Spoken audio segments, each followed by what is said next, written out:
Hey guys, it's me Jocelyn. So today I'm going to be showing you a couple of soft transitions on Alight Motion. Now most of these are Video Star inspired considering I made them on Video Star, but I wanted to show my Alight Motion editors how to use them. So yeah, first things first, you're going to need the photo that I gave you, that like right before this clip started. You're going to need that photo just for the ending of the transition. So this first transition will be a heart wipe. So what you want to do is go ahead and go to the shapes category and just add in a heart if there is one right here, this heart right here. Now you are going to want to change it to this like pinky pastel color, or as close to a pinky pastel that you possibly can, because that's the color that I gave you guys. But if you don't feel like doing that, that's completely fine, but it probably just won't match. We could always use hue shift on the photo that I gave you as well, so it's really not that big of a deal. Okay, so what you want to do first of all is have your shape ready and make it this color that I did right here. I'm going to go ahead and cut mine where the second photo begins because we don't need it there. And now what I'm going to do is I'm going to go onto the shape, go to move and transform, and then go to the zoom panel. I'm going to zoom it out all the way for the first keyframe, and on the second one I'm going to zoom it in to about, I would say, 885. And then you can use your in-graph, whatever one you prefer. So as you can see, it like is zooming in like this. I'm going to go ahead and copy this curve, and then I'm just going to add on tiles to my actual photo, not the shape. You do not want to add on tiles to the shape. Now just go onto your normal photo and do a basic zoom out transition. So since the heart is zooming in, you're going to want your photo itself to zoom out. You can zoom it out as little or as much as you'd like. It's literally like your the way you prefer it. So as you can see, it looks like this so far. So now what you want to do right here is you're going to go ahead and finish off that zoom out transition. So you know how you zoomed out your photo? You're going to want to zoom it in now. So on the first keyframe, zoom it in like this, as little or as less as you want, and then just do an outgraph. I'm going to do the one that I like. Okay. Now that that's done, go and add on the photo that I gave you guys. I'm going to just cut it right here. This one is specifically for the 4-3 orientation, but if you want, you can just DM me on Instagram and I can give you the one for any type of orientation. It's whatever you guys want. Now go ahead and go to effects, add effect, and then go to, I believe it's matte masking key, and then go to chroma key and add that on. Now select your key color to be black, right, this.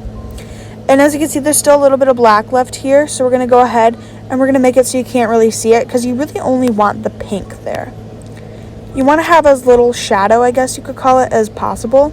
So now since the black is all gone, what you're going to do is go on to move and transform, and you're going to do the exact same thing that you did for the zoom in part of your photo, the second part of your transition. So you're just going to go ahead and add 2 keyframes, and on the first one,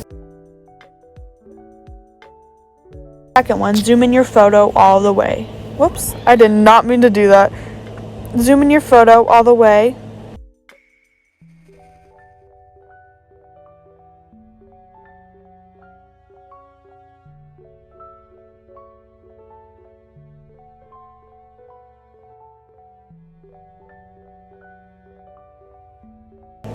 Sorry.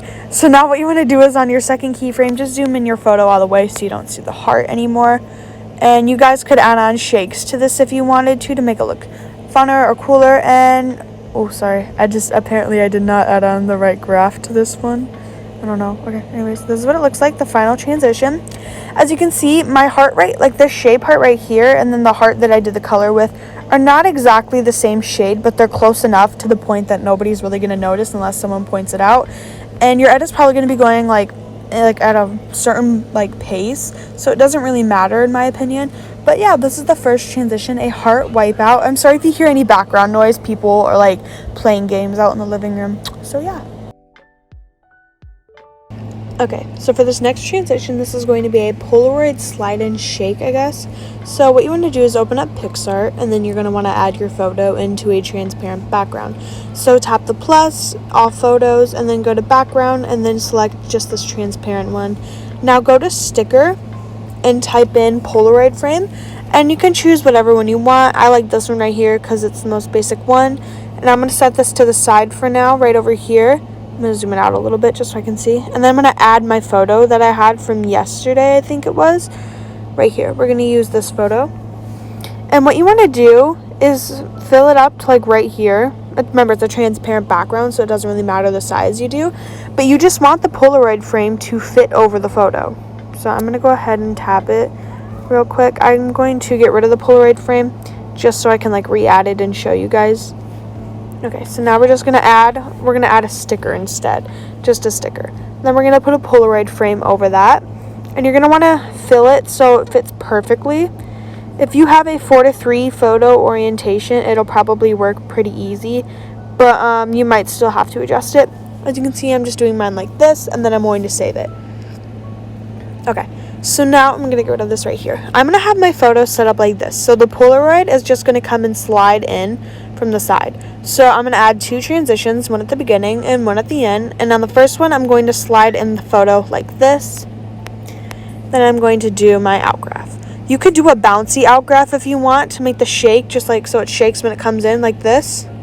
That's very intense though, and I'm not a huge fan of that much intensity. But if you guys are, that's perfect. That's good for you. And if you don't want to do that like graph, I'm going to go ahead and real quick and just do a regular graph right here, just for the people who don't have that kind of option for the graph. As you can see, it just slides in.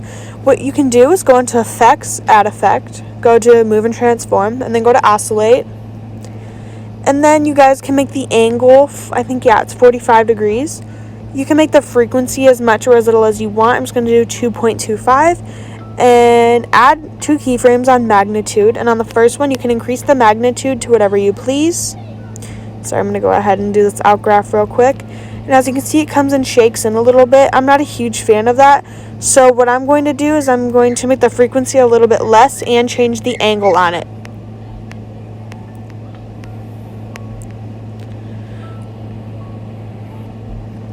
So as you can see, it kind of like bounces in. But if you add a keyframe right here for magnitude, you can turn it down to 0. So you can control when your photo kind of shakes in and when it stops shaking in. So right here, I could have my angle on 90, and if I wanted right here, it could change to, I don't know, let's say like 45. So as you can see, my angles can change if I add the keyframes, but I think this one right here is fine. So this is the Polaroid slide in with a shake. You can pretty much do this any direction that you want. It doesn't have to be a slide in. It could be a slide down, a zoom up, pop, whatever you guys want. And this is the final result of that transition. This is what it looks like. Yeah. Okay, so this last transition that I have is going to be a zoom in fade, I guess. So what you want to do is have your 2 photos set up like this. Make sure they're the same time length. I clearly did not. So on the first photo, add 2 keyframes and make it as if it was going to be a zoom in. So just do a zoom in. First keyframe, make sure it's 0. Also, do not have tiles added on for this certain picture right here. You're not going to want to have tiles added on. So then on the second keyframe, you can zoom it into as much as you'd like. I'm going to zoom it into about right here. Then I'm just going to do my outgraph like this. I'm also going to add on shadow just because I like the way it looks when my photo has shadow and it zooms in. So now after you have your zoom in done, you could obviously just do that. But I want to do a fade in. So I'm going to turn the opacity down right here. And then right at about the middle, I'm going to turn it up like this. So as you can see, it's like a fade in zoom. It just kind of comes out of nowhere. So this is the final result. Looks like this. I really like it. I like the way that it has the little shadows on the outside. And yeah, that was it for today's video. If you guys enjoyed it, please give it a thumbs up and subscribe. And comment down below any tutorial requests that you guys may have. And yeah, I love you guys. Sorry for not posting for an entire week. That was my bad. Yeah, I love you guys. Bye.